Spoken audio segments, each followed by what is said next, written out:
Open heart সার্জারির মুখে জামায়াত আমির। রাজধানীর ইউনাইটেড হাসপাতালে চলছে তার অপারেশন। বিদেশে গিয়ে চিকিৎসা নিতে বলা হলো। জামায়াত আমির দেশেই চিকিৎসা নিতে চেয়েছেন। দ্রুত থাকে সিঙ্গাপুর বা অন্য কোথাও নিয়ে চিকিৎসার ব্যাপারে পরামর্শ এসেছিল। সেসব অগ্রাহ্য করে তিনি দেশের চিকিৎসকদের উপরেই তার আস্থা রয়েছে এমনটা জানিয়ে ইউনাইটেড হাসপাতালে ভর্তি হন। ওপেন হার্ট সার্জারি ঠিক আগের দিন সন্ধ্যায় তাকে হাসপাতালে দেখতে গিয়েছেন আমার দেশ সম্পাদক মাহমুদুর রহমান, উপদেষ্টা আদিলুর রহমান। এছাড়াও বিএনপি সহ বিভিন্ন দলের নেতারাও তাকে দেখতে গিয়েছেন।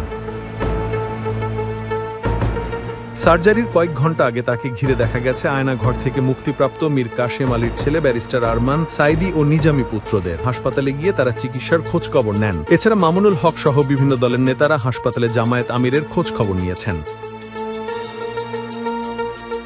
তাদেরকে জামায়াত আমির আশ্বস্ত করেন দেশের ভেতরে তিনি চিকিৎসা করাতে নিজে থেকেই আগ্রহী। চিকিৎসকদের মতে শফিকুর রহমানের 5টি ব্লকেজ রয়েছে। এর মধ্যে 3টি প্রধান ব্লকেজ, যেগুলোর মাত্রা প্রায় 86%। বাকি 2টি ব্লকেজ 60 ও 67%। গত 30 জুলাই ইউনাইটেড হাসপাতালে করা একটি এনজিওগ্রামের মাধ্যমে এসব ধরা পড়ে।